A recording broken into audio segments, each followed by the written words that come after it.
Well, I joined the ISKCON temple in Brooklyn, New York in 1972, October Govardhan Puja. And it wasn't until probably the spring of 1973 that I personally met Srila Prabhupada. I'd been with another yoga organization before that, the Integral Yoga Institute, Swami Satchidananda, and we had gone to the temple sometimes and scraped up prasadam from the table and like that. And one time we came and devotees were just mad with ecstasy and flowers were all over the road. So I think I missed Srila Prabhupada at the end of maybe 71 by seconds. But you could feel the ecstasy. So after joining in 72, I was obviously coming from a yoga background, really looking to meet Srila Prabhupada because I wanted to see what kind of aura he had. This was the typical New Age yoga that was going on. So when Prabhupada came out of the back room, Bali Mardan, Shruti Kirti, a number of other devotees, Parikshit's wife was there with her child, and I have that photo. And Prabhupada was walking from the back room, coming through the hallway, and all of us immediately dove and paid obeisances. And I said, I have to see what his aura is. Everybody else was still within paying obeisances, and I popped up. And I looked at Prabhupada, and Prabhupada looked at me. And the amount of light that I saw was amazing, like the sun. And Prabhupada looked at me and smiled. And I immediately bent down again, kneeled down again, and I said, he is my guru. Up until that, I was still visualizing a lot through Mayavadi eyes. When I first went to the temple, before I joined, I received a Bhagavad Gita when I went to the temple. And there's a whole story in front of that, but basically, it was Prabhupada's Bhagavad Gita. The original Macmillan, as it is, Bhagavad Gita. I had read so many Bhagavad Gitas. And when I read that, I read it from 4 in the evening till 4 in the morning, and I put it down and I said, he knows God. All the other Gitas I had read were allegories and analogies and poetic.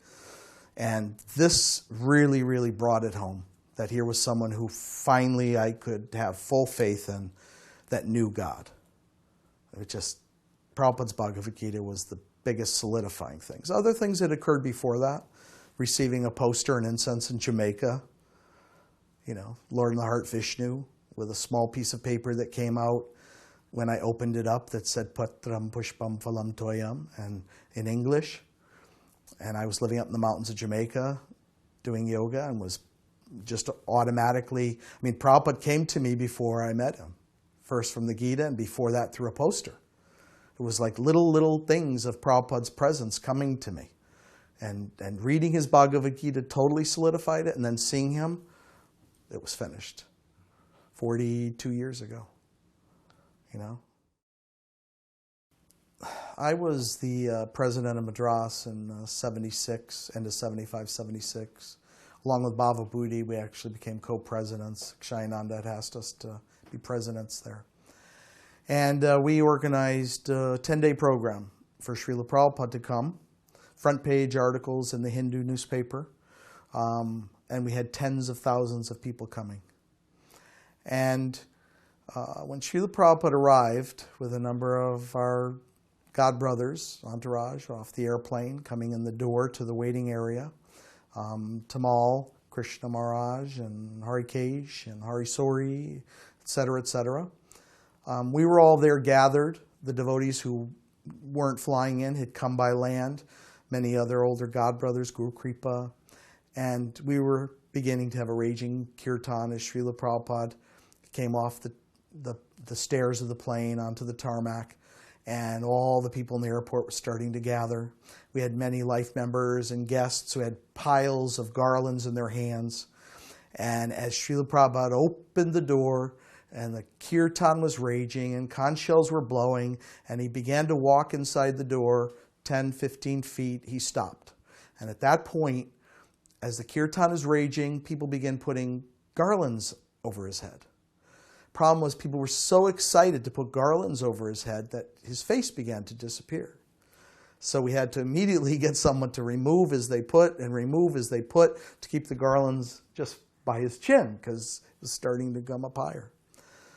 And all of that combined, and everybody being in ecstasy, Srila Prabhupada just smiled, and this wave of ecstasy flowed through that room, and everybody was looking at each other. I mean, people were literally leaping 10 feet in the air. But everybody looked at each other like, did you feel that? Because everybody felt that power. It probably just stopped and just, again, lit up with that wonderful smile of ecstasy that we saw so many times. So it was a wonderful arrival of Srila Prabhupada. The experience was amazing. We had a nice facility for Srila Prabhupada to stay with a life member. We were going to head to Nellore to do the temple that Mahamsa tried to arrange after the program. But Prabhupada was there for 10 days every night. We had a Gujarati man who spoke 14 languages. It would translate into Tamil. The governor was there of Tamil Nadu, but he was actually Gujarati. And every night was an ecstatic program. You can hear actually the audio in 76 where it says Madras. And then after that is Nellore. And they're just wonderful, wonderful lectures, wonderful questions from the people of South India. And one night when Prabhupada, we had a small house in Madras, in Kilpak. But Prabhupada would always come for lunch prasad at the temple. It's like a temple house. But he would stay at the life members at night. So one day he came and they said, so Sravanananda, are you going to cook for Prabhupada? I said, I've never cooked for Prabhupada before, so I'm nervous. So Harikesh said, I'll cook. So we made a little sitting area for Srila Prabhupada and a choki and a tully. And Harikesh was cooking in the back, and we had drumstick trees that Prabhupada loved drumsticks, whether it was in Vrindavan. I don't know if you're familiar with drumsticks. It's very popular in Sambar and South Indian cooking, but Prabhupada would go to Vrindavan, come back with a bundle of drumsticks, and with the trees, he said, make sure you make drumsticks. He said, drumsticks are very good for the heart. And Harikesh was cooking, and I was serving Prabhupada on his plate, trying to do it all right, and I brought a chapati. Prabhupada touched it like this. And he looked at me and said, chapati means hot.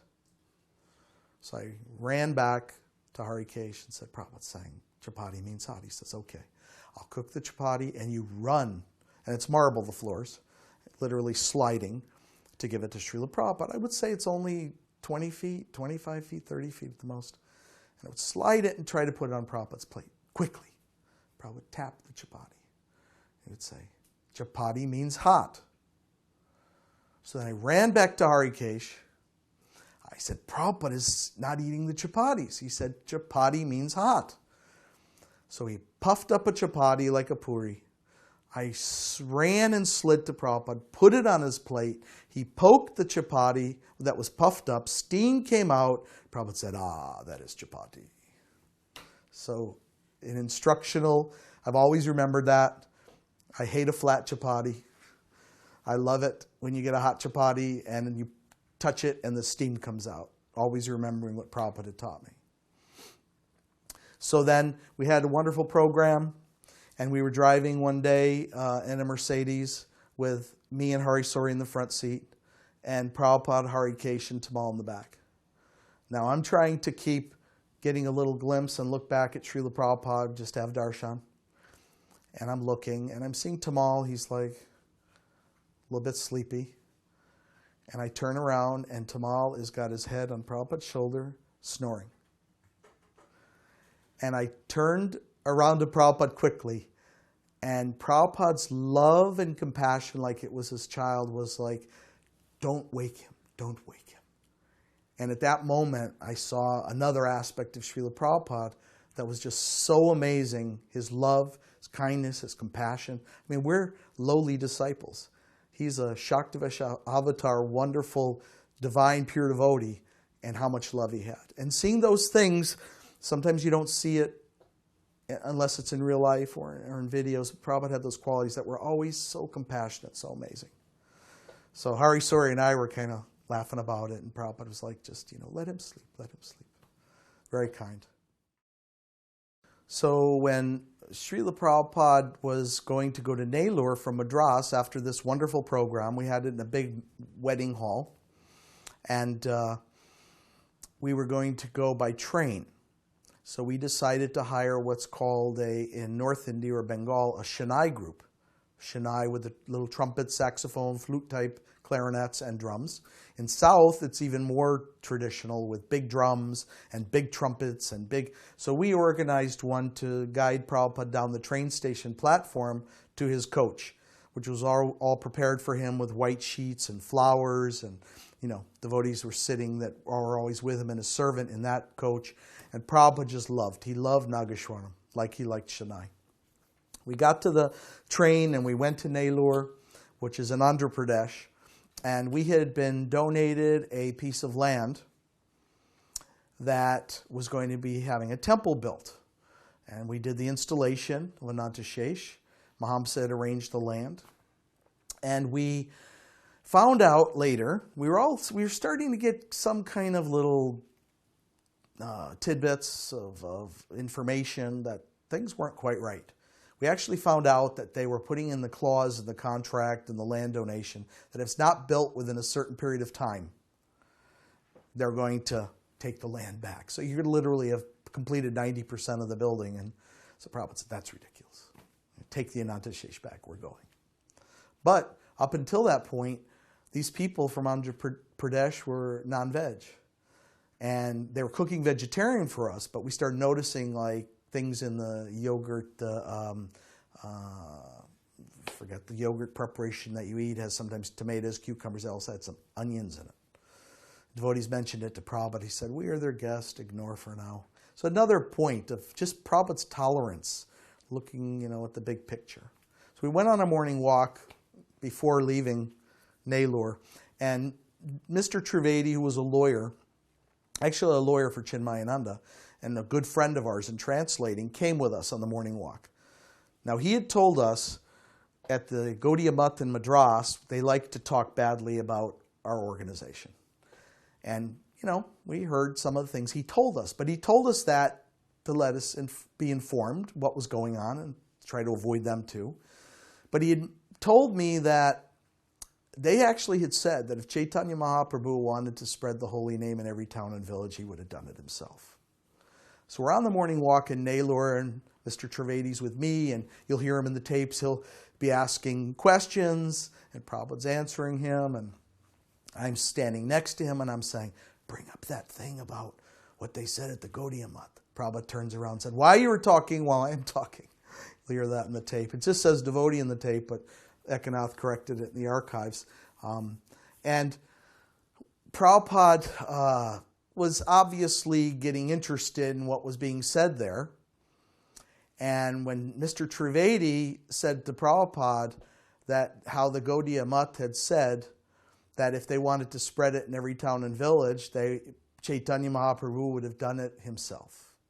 Prabhupada raised his cane and said, he has left the credit for me. And all the devotees just went, Jai, Hari Bol, Srila Prabhupada, with a big smile on his face. And I always thought about that for years, that if anybody were to ever say that in the material world, you'd think they have an ego.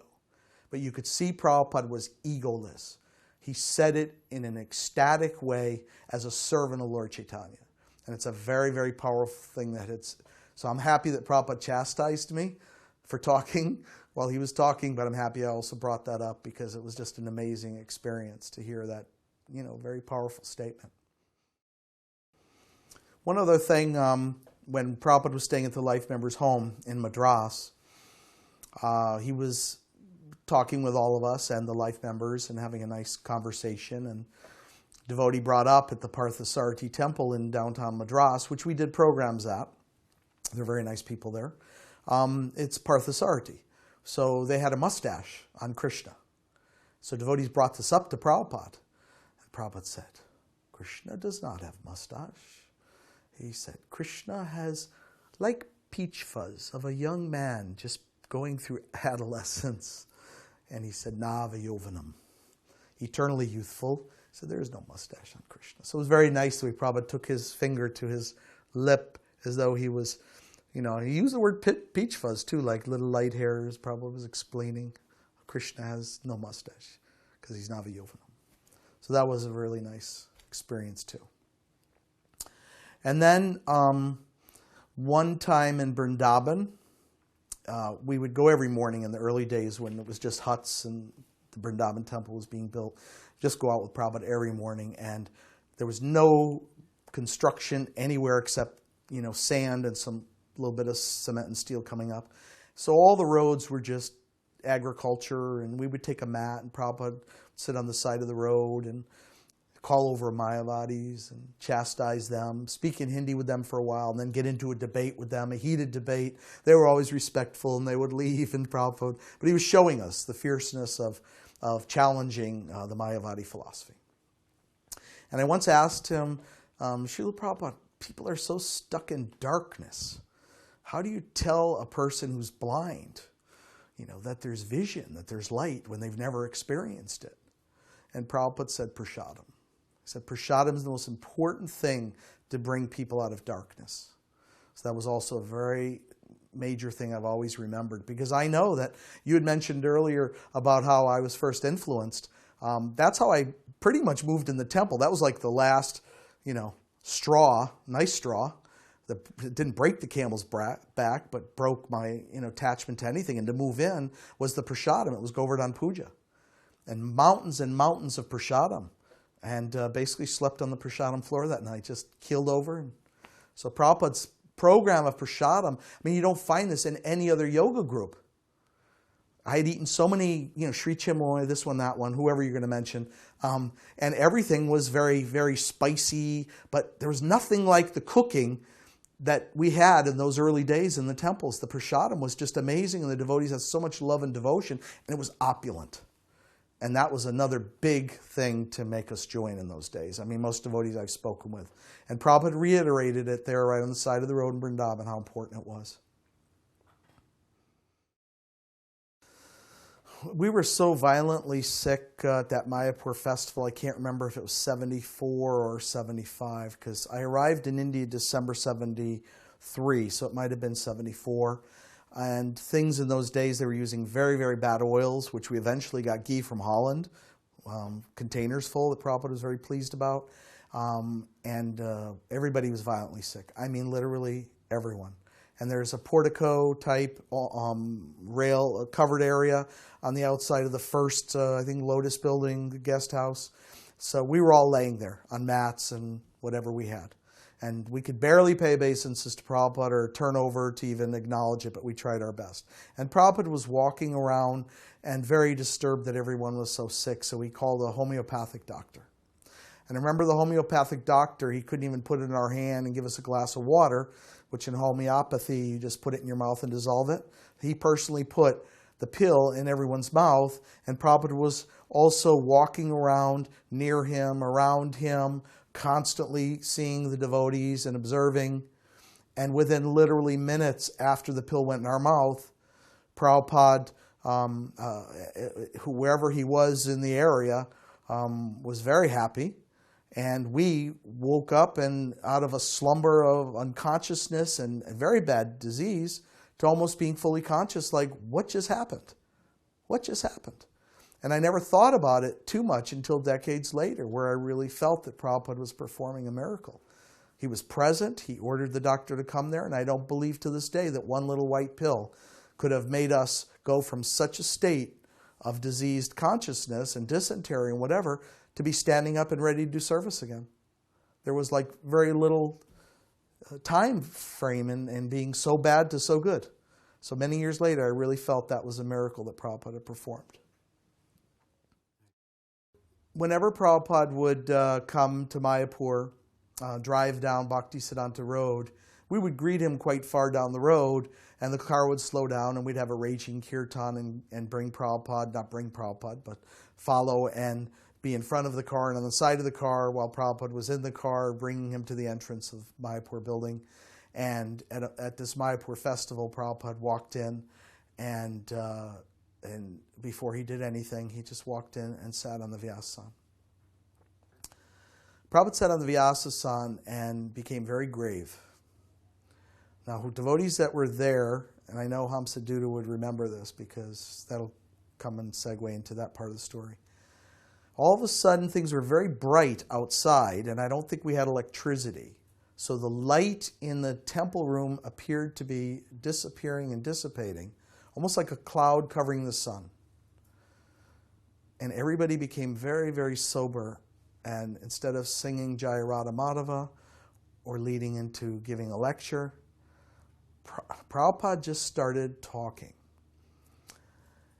In this very kind of different lightness within the temple, Prabhupada's color seemed to change. And Prabhupada said that in your previous life you were all associates of Lord Chaitanya. And he said, somehow or another, I have been designated or assigned as the captain of this ship. But you have actually done everything to spread this Krishna consciousness. And then Prabhupada went into ecstasy. He just sat there, went into ecstasy, and the whole room was frozen in time. And everybody was feeling it because everybody was looking to the side, to the other devotee next to them, like, are you feeling this? Could barely talk. And Prabhupada wasn't speaking for a long time. And I don't think anybody wanted this experience to stop. And all of a sudden, off to the right side of the temple room, I remember Hamsaduta picking up the mridanga and starting to chant Hare Krishna, which seemed to break like the almost samadhi-like ecstatic mood. And I know my experience at that was anger towards Hamsaduta for breaking this ecstatic wave that we were all in that boat with our captain together. So that was over, but I heard later that devotees went to Prabhupada and said, Prabhupada, when this happens to you, is this what we should do? Hamsaduta was there and some other devotees were there. And I heard, this is secondhand, that Prabhupada said, yes, that's okay, but it doesn't happen so often, does it? So that was, I mean, I can't grade every different experience, but I'd say this is one of the most directly ecstatic, powerful experiences that I had felt. There was definitely color change in Prabhupada's face. The room had become dark, and nobody said a word. I don't know if it was eternity or minutes, but it felt like eternity until Hamsaduta broke it with a kirtan. I was working with Tejas Das in Delhi in the early days. That would have been around early 74. I had first arrived in Vrindavan, and Tejas really wanted my help and for collecting and building the Vrindavan temples, so I went there. And some 6, 9 months, 10 months later, Kshayananda had come through and said, Sravanananda, I really need a president in Madras. Would you mind? I said, okay. I spoke to Tejas. So Prabhupada was there at the temple, and I was heading to Vrindavan first. I wanted to go to Vrindavan and have darshan before I went down south. And Prabhupada was actually down below this little stairway and circumambulating Tulsi and chanting japa. He had his little Prabhupada hat on. It was winter, so it was probably possibly late 74. And I didn't know Prabhupada was there. And I'm like kind of escaping to go down to South India and go to Vrindavan first. And I just got down, paid obeisances to Prabhupada. And he said, where are you going? I'm like, uh-oh.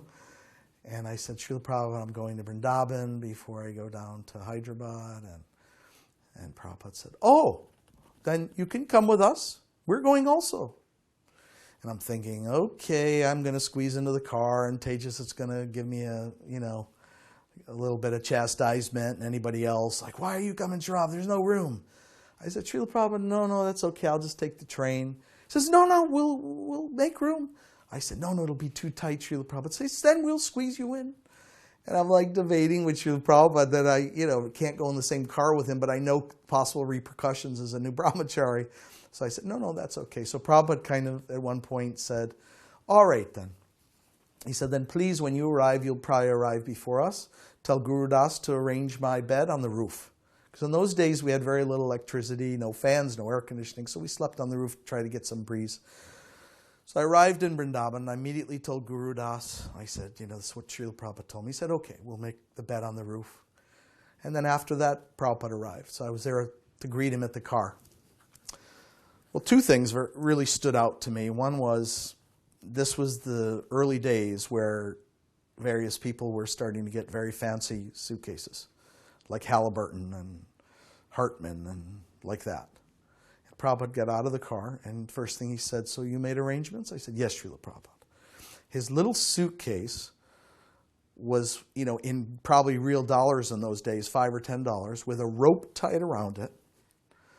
I mean, like something you would have gotten Woolworths, which most people don't even know that, And I just said, oh my God, this is such a symptom of such a pure devotee. You see so many other things in life, but here is my guru again showing us simplicity and true minimalism and humility. So it was just another excitement to see again the purity of my guru. Another instructional lesson about the importance of reality and being a Vaishnav. I had come back to America for collecting for Mayapur. When we were having the big Rath Yatra in New York, I don't remember the first really big one that we had there. Was it 75? But Jayananda was still there. Prabhupada was there. We had the West 55th building. I got a crew from Long Island. And I wanted to do it in 16 millimeter, which in those days was a bigger format. And they were professionals. They had an editing studio. It was a lot of editing, adding music. They were up in the windows of the buildings. I mean, they really took some great footage of the Rath Yatra Festival. It was just a random thing that I did. Nobody had told me to do it because I was going back to India. And in India, we had a briefcase projector. We'd pop it open and we could put it on a desk and people could watch movies right on the desk, or we could flip the lens and reflect it onto a large sheet like in the villages. So I wanted to show people the Rath Yatra. Just pure Rath Yatra, nothing else, and music and chanting. So we put this whole movie together, compiled it, put it in Fairchild cassettes. And when I arrived in Vrindavan, Adi Keshav was in New York when I filmed the movie. He said, Sravanananda, show it to Prabhupada. So I was in Madras actually at the time. I was just in America collecting maybe from Madras or visiting family. So I popped open the Fairchild. Many devotees were there. And I started showing the movie. And Prabhupada really liked it, so I was very happy I could please him. And first thing he said was, they think we're CIA in Bengal. He said, how would they think we're CIA and put on a Rath Yatra in Manhattan? What CIA would put on a Rath Yatra in Manhattan? And he knew that I was, in Madras. We had letters exchanged and we were going to build a temple there. We were having great response. And Prabhupada said like this, he said, would you mind going to Bengal and showing this in every town and village? I was totally entrenched in Madras. I never thought of it. When Prabhupada said that, I said, Srila Prabhupada, whatever you want. Prabhupada, he's so humble the way he asked that. It wasn't like, go to Bengal and, would you mind? I said, no, Srila Prabhupada, not at all. And then devotee said, yeah, Baba Booty's there, he could cover. And that's when I went to Bengal and went village to village on buses, all over Bengal, from the Bay of Bengal to Darjeeling to Assam, to Guwahati. We showed the movie on screens. We had reporters who came and said about the movie. We were on the boat program, when the Nitai Pada Kamala, one of the earliest things, 3 months in the Ganges, and we were distributing Gitar Gans, the little Gitar Gan that was Prabhupada's wonderful little production. And I wrote a letter one time. We were thinking of meeting Srila Prabhupada in Kumbh Mela, but the devotees were so fired up that they just wanted to distribute lots of books. So I wrote a letter to Srila Prabhupada and said we had just distributed that month 16,000 Gitar Gans. Prabhupada wrote a letter back so happy and said, that is very results. I'll always remember that that is very results. And we were very happy that we could please him and serve him in separation. Prabhupada's instructions in his books were extremely powerful, and his desire to save every living entity within the universe by the distribution of not only his books but paraphernalia, the spiritual sky incense to the poster. I mean, it was like Prabhupada was all pervasive as Chaitya Guru. Wherever you went, whether I was hiking across America and seeing devotees in Vancouver or Boulder, I mean, by Prabhupada's mercy, all he wanted to do was to save everyone in this world. And just so much contact with devotees and paraphernalia. And then finally Prabhupada, it just culminated in the massive nuclear explosion of his radiance and sun and seeing him for the first time in Brooklyn. Now, I was sitting with what is now the head of the Integral Yoga Institute, and he was my friend. And we were sitting in a car, and he had long hair and a beard, and I still had very short hair like now. And I was with that yoga group, and we were opening up a black and white Back to Godhead. Again, another mercy of Srila Prabhupada. And he was opening up this magazine, and I said to him, do you think you could ever become a Hare Krishna? He said, yeah. And I said, I don't think I could. So he's the head of the Integral Yoga Institute now, and I actually became a devotee. So Prabhupada's mercy is so powerful. His mercy was so powerful that no matter how hard I try to get away, he's always there and pulling us in. It was an old black and white Back to Godhead, and just kind of freaked me out. But then I saw a devotee on a train in New York, smelling of incense, beautiful, attractive cloth, kirtan on the train, giving out books. Prabhupada's influence was truly all-pervasive. But he was always gracious. When he was a guest at someone's house, he wasn't a king. He was always a servant. He was always there to serve even his own disciples. All the other gurus, the relationship was very odd. It was just a ladder I was climbing, but very quickly disillusioned. And I've never looked backwards. I've never ever thought I needed anyone else. I need my God brothers and other devotees association, but other than another guru, everything is there in Prabhupada's books. It was his Bhagavad Gita that changed my life, because I had read so many, from Gandhi to this one, Vivekananda, whoever I could get my hands on, and I just didn't feel anything. There's just nothing there. I read Prabhupada's Bhagavad Gita. It was one pure realization in every word. And just his kindness. I'll tell you where I felt his greatest kindness when I listened to audio of Prabhupada with that doctor in Bombay on the morning walks. And I'd been with many morning walks there also, whether it be Madras or Bombay. I forgot his name, if it was Patel but all devotees know him because he would ask aggressive, somewhat condescending, irritable questions to Prabhupada. I never saw Prabhupada upset with him once. I sometimes have to turn off my audio of Prabhupada when that man's asking questions because it just seems so offensive to me. But Prabhupada liked that because he knew that the whole world was challenging this philosophy and he was letting us see how to deal with a person. It was almost like Prabhupada was doing the Chinese water torture. Because I met that man after Prabhupada left, and he was crying like a child. So Prabhupada did that. He wore him away, because he never got angry. Just kept answering his questions beautifully. Then he would challenge Prabhupada. But he loved Prabhupada, but we couldn't see it because of his challenging way. But he loved Prabhupada, and Prabhupada didn't mind. And he actually Prabhupada was requesting him to come to Kumbh Mela. And he kept, with me going to Vrindavan, and he kept saying, no, I can't go on this road. He eventually went with Prabhupada, from what I heard, to Kumbh Mela. So just the qualities were just amazing. And anytime Prabhupada chastised us, it was 5 seconds of pain and just thousands of hours of ecstasy, because it was like cleansing.